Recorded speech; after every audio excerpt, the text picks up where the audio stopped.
Assalamualaikum warahmatullahi wabarakatuh. Oke teman-teman, sebelumnya saya ucapkan selamat Hari Raya Idul Fitri. Minal aidin wal faidin. Mohon maaf lahir dan batin atas segala salah dan hilap, dan juga apabila ada lisan atau perilaku yang kurang berkenan. Apa kabar teman-teman semua? Semoga dalam keadaan sehat walafiat dan selalu dilimpahkan rezekinya oleh Tuhan Yang Maha Esa. Amin ya robbal alamin. Baik, di kesempatan kali ini saya akan kembali mengupdate tentang pruning atau pemangkasan pada tanaman mentimun ya teman-teman. Banyak faktor yang menentukan keberhasilan dalam budidaya mentimun ya. Faktor-faktor tersebut antara lain teknik budidaya, varietas yang digunakan, kemampuan menganalisis gejala serangan hama dan penyakit, pengetahuan tentang hama dan penyakit, pengetahuan tentang pupuk dan pemupukan, pengetahuan tentang pestisida atau penggunaan, serta kemampuan menganalisis harga pasar. Jika faktor-faktor tersebut terpenuhi, kemungkinan untuk gagal dapat diminimalisir ya.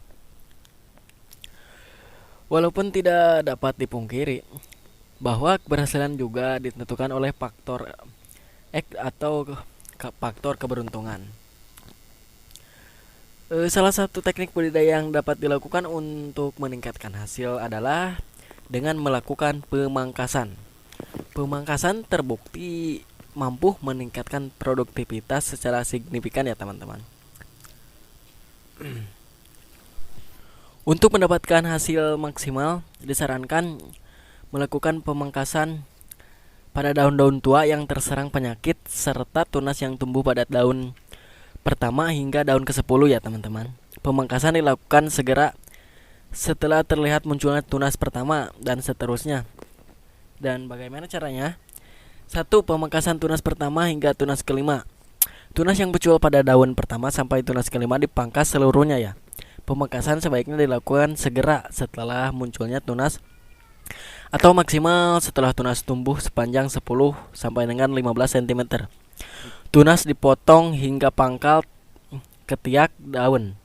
Jika pemangkasan terlambat dilakukan, hal ini dapat mengganggu pertumbuhan batang secara keseluruhan. 2. Pemangkasan tunas ke-6 hingga tunas ke-10. Pada tunas ke-6 hingga tunas ke-10, pemangkasan tidak dilakukan secara keseluruhan ya.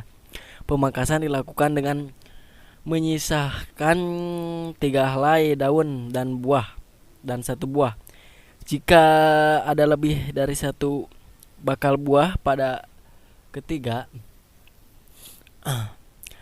helai daun dan 1 buah.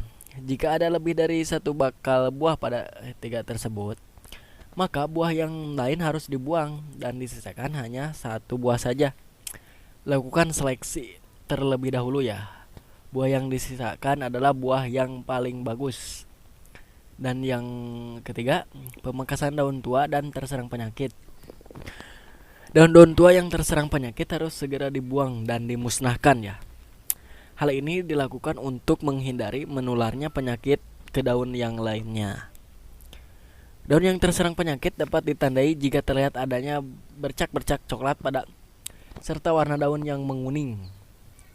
Nah, itulah caranya teman-teman.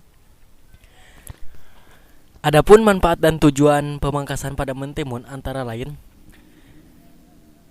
yaitu mengurangi persaingan fotosintesis antara daun dan buah sehingga dapat mengoptimalkan pembentukan buah. Mengurangi bagian cabang yang tidak produktif sehingga nutrisi dapat terfokus diserap oleh cabang yang produktif. Mengurangi persaingan penyerapan nutrisi antar cabang produktif dan cabang yang tidak produktif sehingga tunas produktif dapat terbuah dengan optimal. Terus mengurangi daun-daun yang tidak bermanfaat sehingga penyebaran nutrisi dapat optimal dan pertumbuhan buah menjadi lebih maksimal ya teman-teman.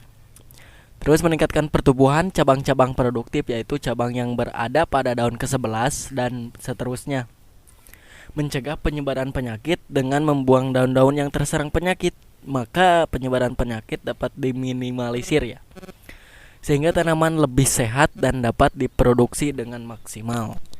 Nah, ini ada tanda bercak hitam ya teman-teman pada buahnya nih. Ini Berarti tidak sehat ya teman-teman. Kalau bisa ini dibuang ya teman-teman, karena bisa menular ini. Tanaman mentimun yang diperlakukan dengan pemangkasan akan lebih produktif jika dibandingkan dengan tanaman yang tidak dipangkas. Cabang-cabang yang tumbuh pada daun pertama sampai daun ke-10 adalah cabang yang tidak produktif. Jika dibiarkan, cabang tersebut akan banyak menyerap nutrisi dan juga menyebabkan cabang produktif tidak mendapatkan nutrisi dengan sempurna. Sedangkan pemangkasan daun-daun yang terinfeksi penyakit secara nyata dapat menghindari penyebaran penyakit ke daun-daun yang lain. Itulah manfaat dan juga tujuan pemangkasan pada mentimun ya teman-teman. Dan saat pruning atau pemangkasan mentimun, tingginya 1 meter atau 2 meter juga masih bisa ya teman-teman, saat mentimun masih dalam usia produktif ya teman-teman. Dan manfaat lainnya saat kita mempruning tanaman mentimun ini, yaitu kalau di pruning supaya tambah banyak cabang atau ranting tunas, dan juga pastinya buahnya juga lebih banyak ya teman-teman dari biasanya. Oke teman-teman, untuk hari ini saya sampai di sini dulu ya. Semoga video kali ini memberikan banyak manfaat untuk teman-teman semua. Dan juga untuk teman-teman semua dalam bertaninya, semoga dilancarkan oleh Allah Subhanahu wa taala ya.